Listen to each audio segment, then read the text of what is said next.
وما رميت إذ رميت ولكن الله الرمى.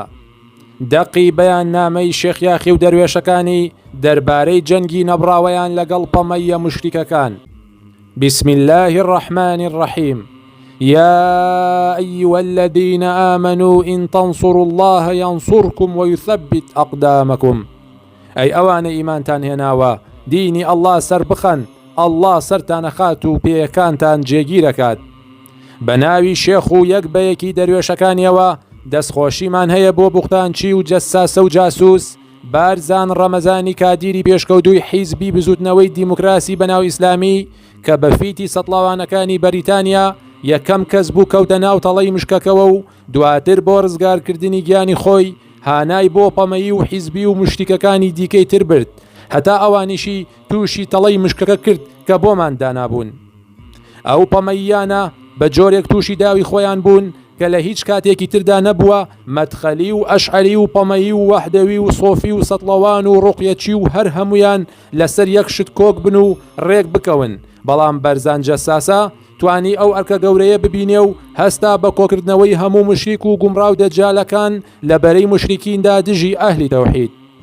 ئاخر لە چی کاتێکدا بینیوتانە ماکوان کەریم پەمەیی و عەبدولڵەتیف مەدخەلی و مەلاکامەرانی سەرای ئازادی و سەدیق مارمێلکەی ئەشعەری و کوڕی پاک و دەروێش و سۆفی و قەبرپەرستەکان و حتا کەناڵەکانی پارتی وەکو ئاوا میدیا و حیزبی و دیموکراسی خوازەکان یەک بگرن جگە لە ئێستا کە دژی مسلمانانی ئەهلی تەوحید کۆبوونەتەوە. ئەم جەنگەی ئێستا جەنگێکی نەبراوی ئەهلی تەوحیدە دژی مشریک و پەمەیەکان کە کوفر و ئیمان و پاک و پیس و حەق و باتڵ و شرک و تەوحیدیان تێکەڵ کردووە.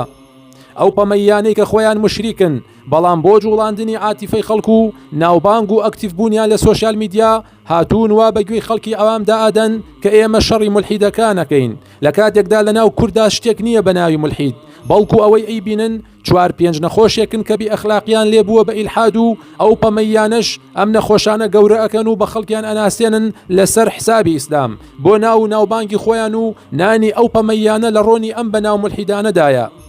ئەو پەمەیانەی کە باوەڕیان بە مرتەد بوونەوە و هەڵوەشێنەرەوەکانی دین نییە و کوفر و ئیمان و حەق و باتڵیان تێکەڵ کردووە. بۆیە ئێمە وەکو تەکیە و دەروێشەکانی شێخ کە ئەم جەنگەمان هەڵگیرساندووە لەگەڵ پەمەیە مشریکەکاندا ڕای ئەگەیەنین کە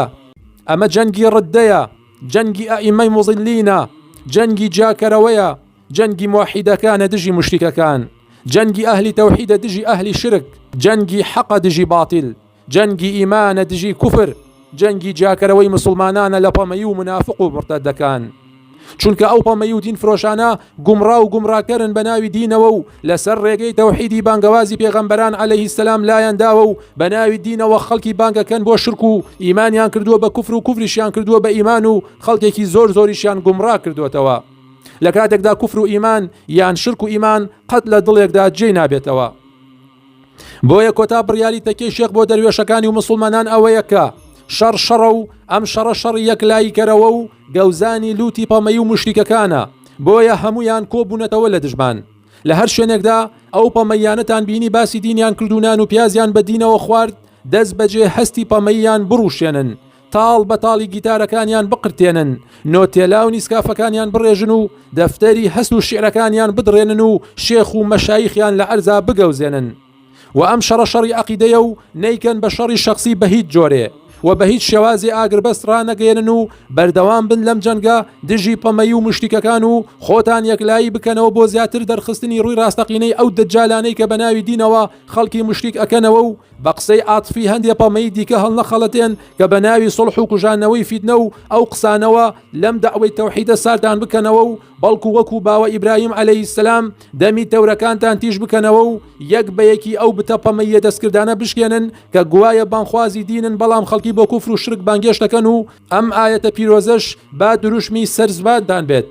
إنا براء منكم ومما تعبدون من دون الله كفرنا بكم وبدا بيننا وبينكم العداوة والبغضاء أبدا حتى تؤمنوا بالله وحده. إمزاء شيخ ياخي تەکیەی سکۆتلەندا 18 ڕەبیعی ثانی 1447 کۆچی ساڵی سەتڵەکە هێنانەوەی بوونی ئیسلام هەرەمگری گشت پێغەمبەرانی دەوێ خۆڕاگرتن لە زیندانە ژینی نێو قورئانی دەوێ لە قورئانە هێنانەوەی بوونی ئیسلام ڕەنجی دەوێ یەکەم هەنگاو هەتا ئەنجام دژە لاشەی گەنجی دەوێ